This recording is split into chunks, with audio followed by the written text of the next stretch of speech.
तिम्मापुर नामक गांव में एक व्यस्त सब्जी मंडी में दोपहर 12 बजे तक वहां का व्यापार आराम से चलता है।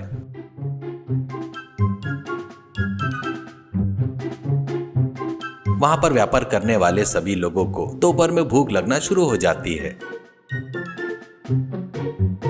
वैसे ही वहां पर वेजिटेबल का व्यापार कर रही एक औरत का नाम लक्ष्मी था। लक्ष्मी वहां पर अपने पत्तों से ढके एक छोटी सी जगह पर सब्जियां बेचते हुए बैठती है। लक्ष्मी, अरे आओ बाबू आओ, टमाटर, बीन्स, कैरेट, कैबेज, मिर्ची, आपको जो चाहिए वो वेजिटेबल है, वो भी कम भाव में। आओ बाबू आओ। ऐसा कहते हुए उस समय पर आने वाले कस्टमरों को बड़ी अच्छी तरीके से बुलाती है लक्ष्मी। थोड़े लोग कम हो जाते हैं, तब लक्ष्मी अपने मन में तुरंत, अरे दोपहर हो गई तो लोग बिल्कुल नहीं आते, पर भूख तो जोरों से लगी है। अरे इतनी देर हो गई, मेरा लड़का राहुल कहाँ पर है? आज तो भी उसकी नौकरी मिली होगी क्या? करके सोचते हुए टेंशन ले रही थी। उसी समय बराबर लक्ष्मी का लड़का राहुल वहां पर आता है और राहुल हाथ में एक टिफिन बॉक्स लेकर आता है। वो देखते ही लक्ष्मी की आंखें खुशी से झलकती है और लक्ष्मी तुरंत, अरे अरे बराबर समय पर आया रे बेटा, बहुत भूख लगी है। पता नहीं क्यों आज बहुत भूख लगी है। ऐसा कहते हुए राहुल के पास के डब्बे को लेकर खा रही थी लक्ष्मी। तब राहुल तुरंत, माँ माफ कर दो माँ, और भी जल्दी आने का सोच रहा था, पर आज इंटरव्यू के पास से आने के लिए बस नहीं मिली। वो बात सुनते ही लक्ष्मी, अरे अरे मेरी याददाश्त को क्या हुआ होगा? अरे तो इंटरव्यू के लिए गया था ना, क्या हुआ बेटा, कोई नौकरी मिली क्या? करके पूछती है। तो राहुल, माँ पहले तुम खा लो माँ, नौकरी गए बरोबर नहीं देंगे। पहले वो लोग सवाल पूछते हैं, बाद में अपने को कॉल लेटर आता है, उसमें नौकरी मिली या नहीं लिखा होता है, करके कहता है। लक्ष्मी, अरे बेटा इतनी तकलीफ सहकर घूम रहा है ना हर रोज, फिर तू जाकर अपने सवालों का जवाब देने के बाद उनको समझाता नहीं क्या, तेरे को लेना है या नहीं करके? ऐसा कहते हुए अपने लड़के से बात कर रही थी। इतने में कस्टमर आता है। कस्टमर के आते ही खोले हुए डब्बे को लक्ष्मी बंद करके, अरे आओ बाबू आओ, टमाटर चाहिए या प्याज चाहिए? ऐसा कहते हुए फिर से अपना व्यापार शुरू करती है। तब राहुल अपनी माँ की तकलीफ देखता है। वैसे ही राहुल चारों तरफ देखता है तो वहाँ के सब्जी व्यापारी उसी परिस्थिति में थे। तब राहुल को कुछ समझ में नहीं आया और राहुल अपने मन में, ये सभी लोग इतनी मेहनत करके काम कर रहे हैं, पर खाना खाने के लिए सही समय नहीं है और सही खाना भी नहीं है इनको खाने के लिए। घर से लाए सो डब्बा ठंडा हो जाता है, ऊपर से कस्टमर के आते ही खारे बक्से को बाजू में रख रहे हैं। इतनी तकलीफ पेट भरने के लिए कर रहे हैं ना, पर क्यों ये लोग पेट भरकर खाना नहीं खा सकते हैं, करके सोचते हुए दुखी होता है। शाम हो जाती है, सभी लोग अपनी दुकान समेट कर जा रहे थे। लक्ष्मी भी राहुल के साथ मिलकर जा रही थी। राहुल जाते जाते सोमेश चाचा की दुकान के पास रुकता है।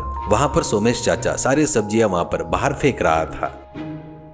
तो तुरंत राहुल, अरे सोमेश चाचा क्यों ऐसी सब्जियां नीचे फेंक रहे हो, करके कहता है। तो सोमेश चाचा, अरे राहुल ये सब तुमको पता नहीं बेटा, पढ़े लिखे हो ना, ये सब्जियां अभी सुबह लाए सो है ना, थोड़ा सा मुरझा गए हैं, कल सुबह कस्टमर नहीं लेंगे, उनके लिए फ्रेश सब्जी ही लाना पड़ता है।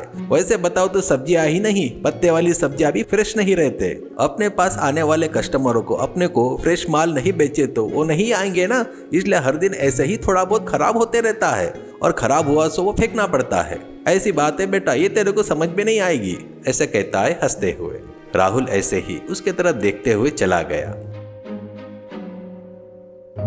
राहुल रात भर सोचते रहता है और राहुल अपने मन में, असल में मेरे को जो काम आता है वो करते हुए मैं अपने नौकरी के लिए भी कोशिश कर सकता हूँ ना, क्यों ना मैं उस वेजिटेबल मार्केट में वेजिटेबल बिरयानी बेच सकता हूँ ना, बढ़िया वहाँ के ताजे ताजे वेजिटेबल से बनाकर बेच सकता हूँ ना। चाचा भी बहुत सारे सब्जियां फेंक रहे थे, मेरी माँ भी सब्जियां फेंक देती है, मुझे अब तक ऐसा विचार क्यों नहीं आया, करके सोच में पड़ जाता है। फिर लक्ष्मी राहुल को खाना खिलाते हुए, अरे बेटा तू टेंशन मत ले रे, तेरे को बढ़िया नौकरी मिलेगी, तेरी माँ कह रही हूँ ना, ऐसा कहते हुए बहुत प्यार से बता रही थी। वो बातें सुनकर राहुल के आंखों में से पानी आ जाता है और राहुल कुछ भी नहीं बोलता। वो दिन बीत जाता है। दूसरे दिन राहुल बहुत जल्दी आ जाता है।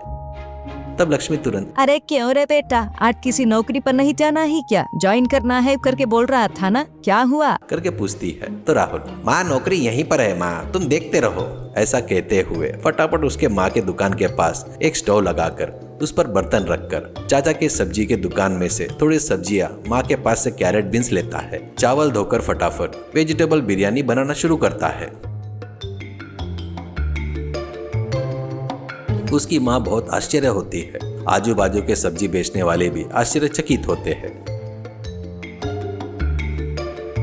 तो लक्ष्मी तुरंत, अरे क्या कर रहा है ले बेटा, वेजिटेबल से बिरयानी क्यों बना रहा है, तेरे को क्या हुआ है, ऐसा क्यों कर रहा है करके कहती है। तो राहुल तुरंत, अरे माँ देखो, अपन ने कुछ लागत लगाए क्या, हम लोग खुश रहना चाहिए तो अपन लोग जो काम कर रहे हैं ना उससे ही फल लेना पड़ता है। अब देखो वहाँ पर सोमेश चाचा वहाँ पर कितना सारा सब्जियाँ फेंक रहे हैं, तुम कितने फेंक रही हो, वो सब अच्छे ही है ना, उसको फेंकने से अच्छा है हर रोज यहाँ पर बिरयानी बनाकर बेचूंगा करके कहता है।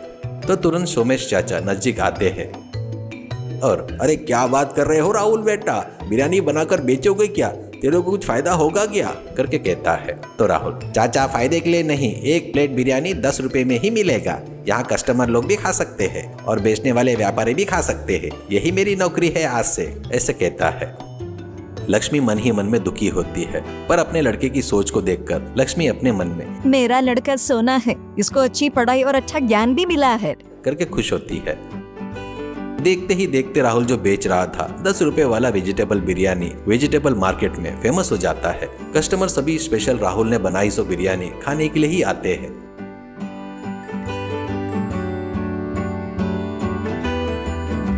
ऐसे राहुल अपनी मेहनत पर भरोसा करके वेजिटेबल मार्केट में वेजिटेबल बिरयानी बनाने वाला बनकर बहुत पैसे कमाता है और नाम भी कमाता है।